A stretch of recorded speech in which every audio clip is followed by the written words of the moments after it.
speakers for the fascinating talks, and I would like to invite you to the high table over here so that we can take some questions and discuss.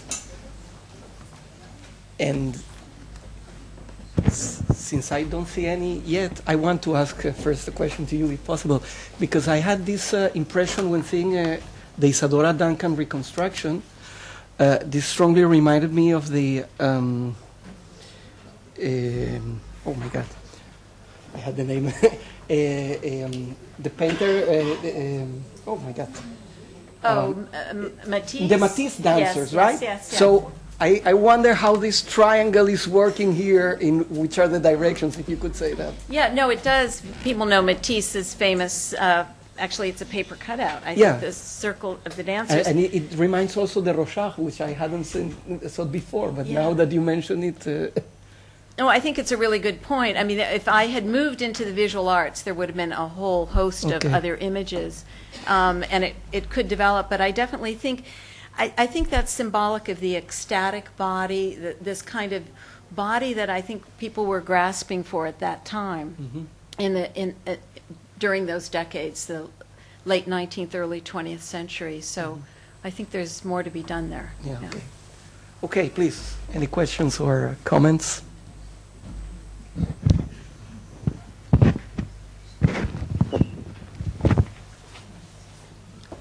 Yes, please. Do you make any distinction between ambiguity in form and ambiguity in movement, or do they precede one another, and what's the relation between them? Yeah, that's an interesting question. Do you have thoughts on that in formulating? Just from your The question is, do I make a distinction between ambiguity in form and ambiguity in movement?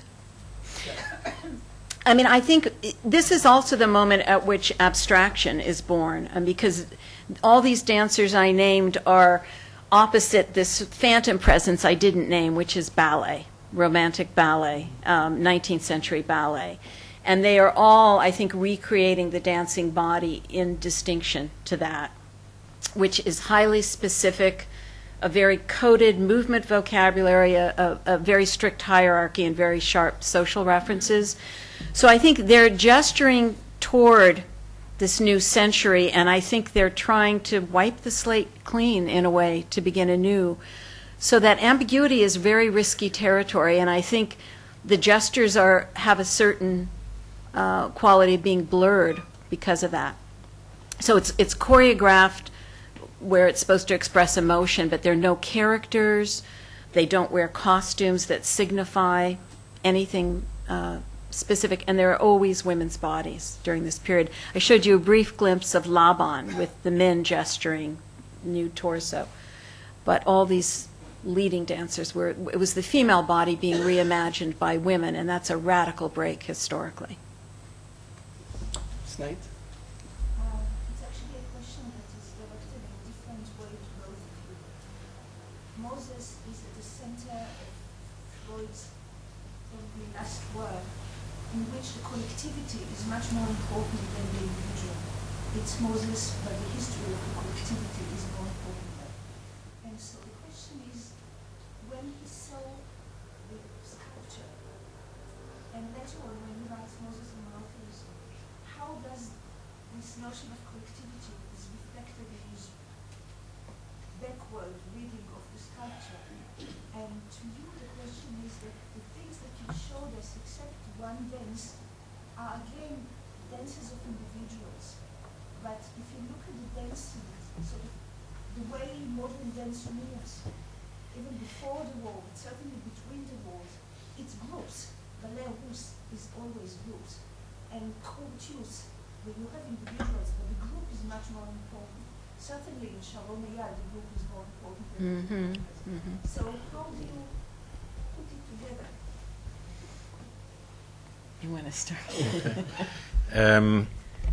Well, also in Moses and Monotheism, which he really wrote at the end of his life, and you're of course right that part of the book deals with collectivity, with history, with the history of a people, with collective memory and so on. But it also deals with the importance of what Freud calls great men. And part of the book deals with the fact that in general history writing, the influence of great men has been neglected.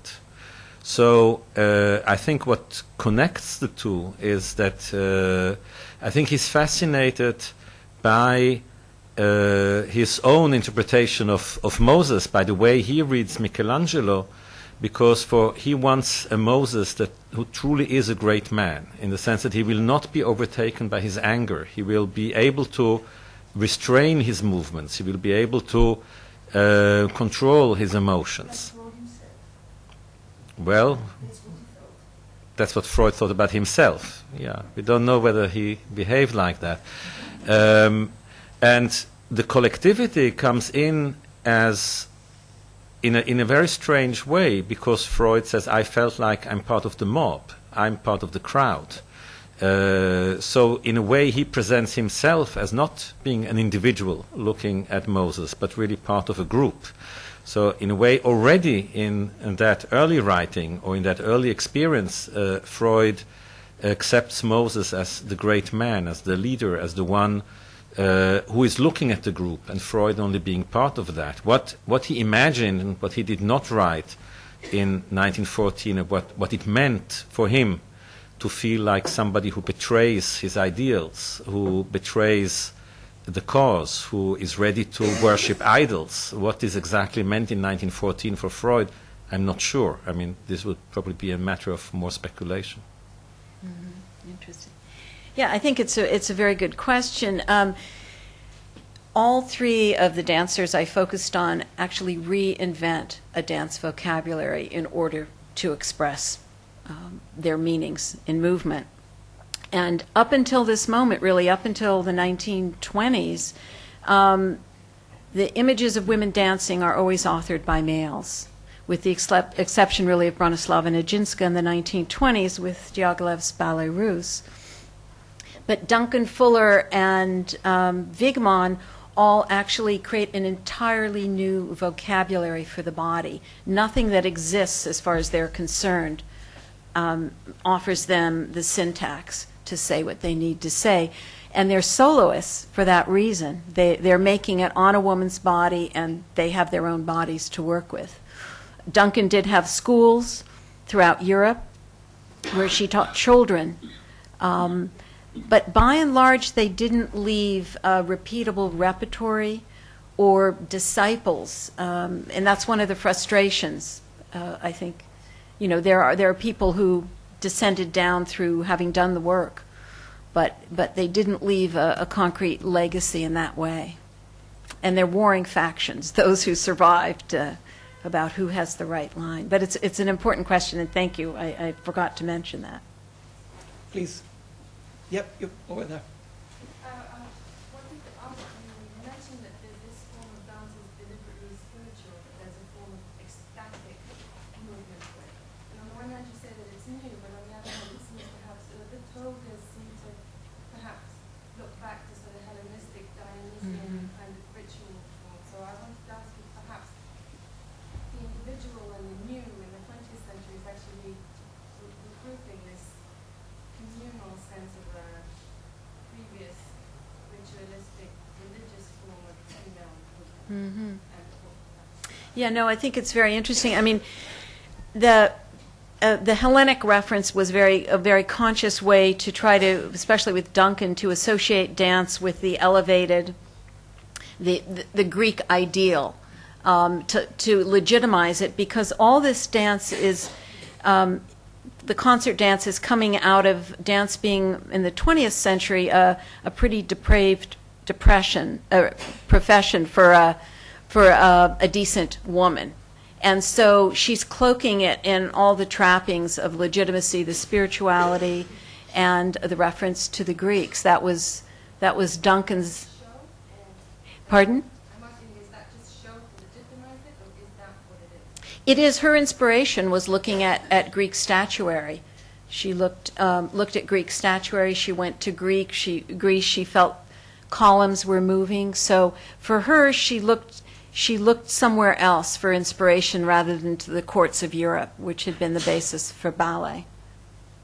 Does that? It's an important and really big question, but But yeah, and I think this disguising the body, you know, in a way concealing the body in order to make it more expressive is a through line for all three artists.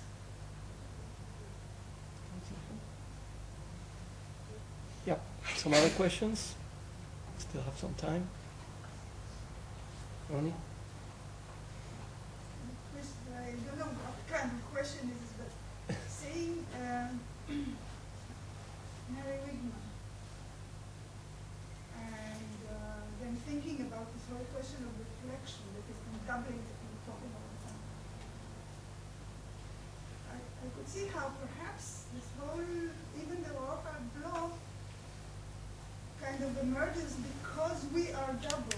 Because we have everything of us is kind of double in this center, and where does it kind of connect with really the human body as something very basic where creativity comes out from? Yeah, I think it's a wonderful observation. I don't have an answer, but absolutely this sort of bilateral notion and the satisfaction of seeing that. I mean, you know, I think one of the many satisfactions of dance is when you see multiples coming together and performing together. And I think that's an aspect of the doubling, you know, going on out mathematically to see multiples. But yeah, no. You don't have. Naamah is writing that this is an empirical result. Rorschach actually tried a variety of plots, and he found out that he got more responses when the plot was symmetric. So That answers perfectly then, the mirroring, yeah. Yes. Yeah, okay. Some other questions? Okay, so we're just on time for the coffee break, and we will resume at 6 o'clock. So please go on for the coffee. Thank you.